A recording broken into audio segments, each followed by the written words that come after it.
Tuan-tuan yang saya hormati, tajuk saya pada petang ini ialah 3 jenis ahli. Apakah yang saya maksudkan? Seperti yang anda sedia maklum, kad pidato perdana semakin berkembang dari hari ke hari. Dan pada masa ini, keahlian kad ini sudah mencecah 60 orang. Beri tepukan. 60 orang di 4 cawangan. Ini merupakan satu pencapaian yang boleh dibanggakan. Walau bagaimanapun, mesti diakui bahawa ramai di antara ahli yang mendaftar masuk tidak dapat berkekalan. Ahli-ahli ini tidak berkekalan. Dan mengikut statistik yang saya ada, lebih daripada 50% ahli tidak dapat bertahan lebih daripada 6 bulan. Dan ramai di antara mereka akan keciciran dalam 2 atau 3 bulan yang pertama. Maksud saya, mereka aktif dalam bulan pertama, kedua dah kurang sikit, ketiga dah mungkin sudah menghilangkan diri.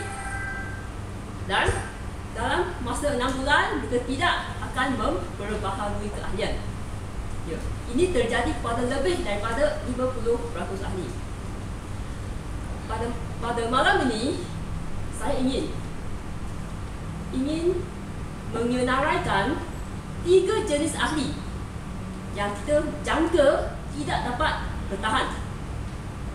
Maksud saya, pada malam mereka mendaftarkan diri jika mereka mempunyai satu atau lebih daripada jika mereka mempunyai satu atau lebih ciri-ciri ini, mereka mungkin tidak dapat bertahan. Walaupun kita sudah tentu tidak akan memberitahu perkara ini kepada mereka lah kan, tapi kita dapat menjangka mereka mungkin tidak dapat bertahan. Ini adalah berdasarkan pemerhatian dan pengalaman saya selama beberapa tahun sebagai pegawai kad ini. Jenis ahli yang pertama adalah mereka yang mengambil masa yang lama untuk hadir kali pertama ke perjumpaan kad.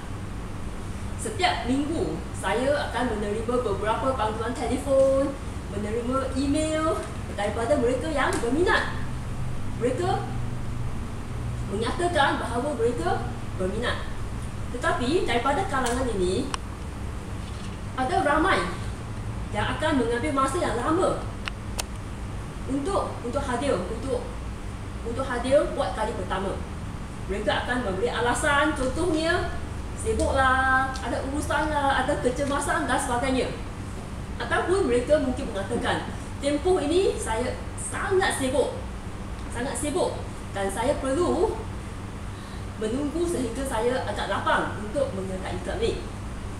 Maka untuk golongan ini, jika pun mereka berjaya tiba ke perjumpaan dan mendaftarkan diri, masalah yang sama akan berulang. Berarti jika pada mulanya mereka sibuk, mereka akan terus sibuk. Dan jika pada mulanya mereka tidak dapat memberi komitmen kepada KPP, mereka akan terus tidak dapat memberi komitmen. Maka mereka mungkin hadir sekali, 2 kali dan masalah yang sama akan berlaku lagi, akan berulang dan mereka akan tercicil. Dalam pengetahuan saya, hanya ada seorang ahli saja dalam golongan ini yang masih bertahan sehingga hari ini. Beliau adalah ahli KPP-KL yang bernama Angkok Tu. Walaupun beliau mengambil masa 8 bulan untuk sampai dekat ni buat kali pertama, tapi beliau masih dapat bertahanlah hingga ke hari ini.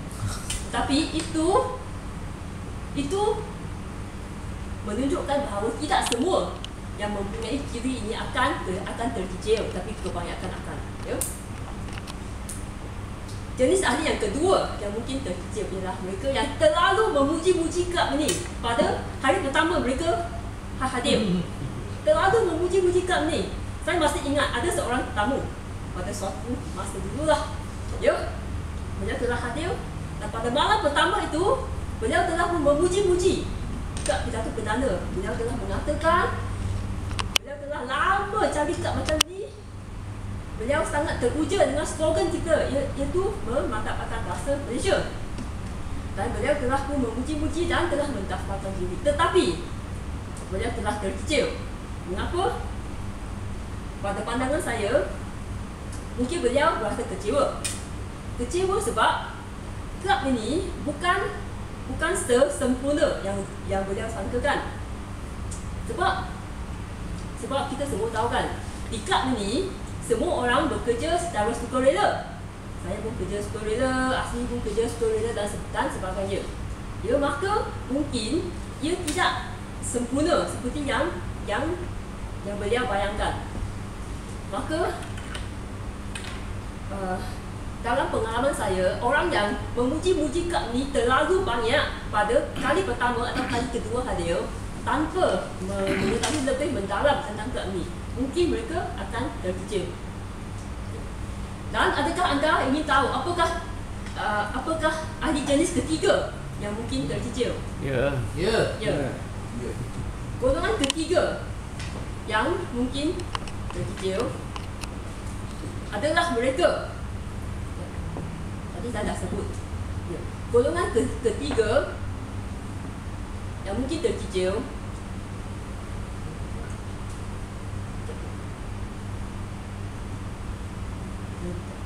yang pertama apa tadi? Ambil masa lama. Ambil masa lama. Ambil masa lama, betul. Dua terlalu muji. Yang ketiga tak ingat balik. Adalah mereka yang menyertai kelab ni untuk satu maklumat yang sangat-sangat khusus sekali. Saya masih ingat tahun lepas telah datang sekumpulan ahli yang menjalankan perniagaan MLM. Mereka telah mendaftarkan diri beramai-ramai, tetapi pada hari ini hanya seorang saja daripada kumpulan ini yang masih bertahan. Yang lain-lain sudah pun terkicil. Bukan sahaja terkicil daripada KPP, malah saya dengar berita telah pun terkicil daripada MLM sama sekali. Untuk orang MLM pun terkicil. Untuk ahli-ahli yang begini, mereka menganggap bahawa dengan menyertai kelab Perdana Perdana mungkin kadar penjualan mereka akan meningkat secara mendadak dalam masa yang singkat. Tetapi itu bukan maklumat kelab ni. Maklumat kelab ni ialah untuk membantu ahli-ahli menambah keyakinan, supaya mereka dapat berucap dan sebagainya. Tetapi ini bukan satu kelas untuk mengajar orang menjual barang. Maka untuk ahli-ahli yang mempunyai satu maklumat yang sangat khusus dan mereka mengharapkan peningkatan mendadak dalam masa yang sangat singkat itu, mereka akan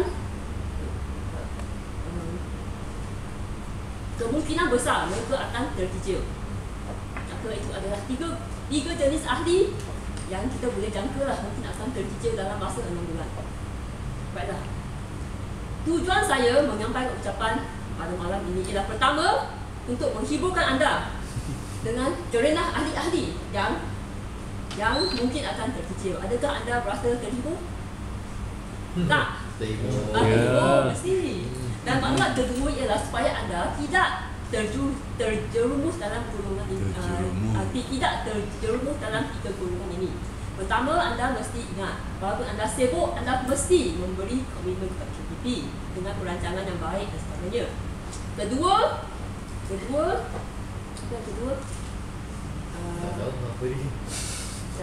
Kedua, anda tidak patut mempunyai satu gambaran berkenaan dengan KPP yang tidak realistik, yang tidak realistik. Sebab di sini semua kita semua mencuba yang terbaik untuk membantu satu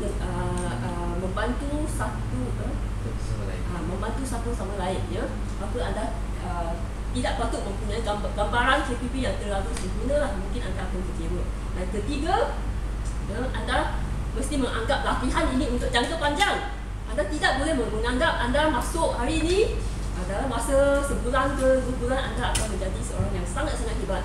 Itu agak mustahil lah kan. Maka jika anda tidak terjerumus dalam 3 golongan ini, maka peluang anda untuk menjadi pepidato yang hebat. Seterusnya mungkin menjadi penceramah dan sebagainya akan lebih cerah. Itu saja ucapan daripada saya. Sekian, terima kasih.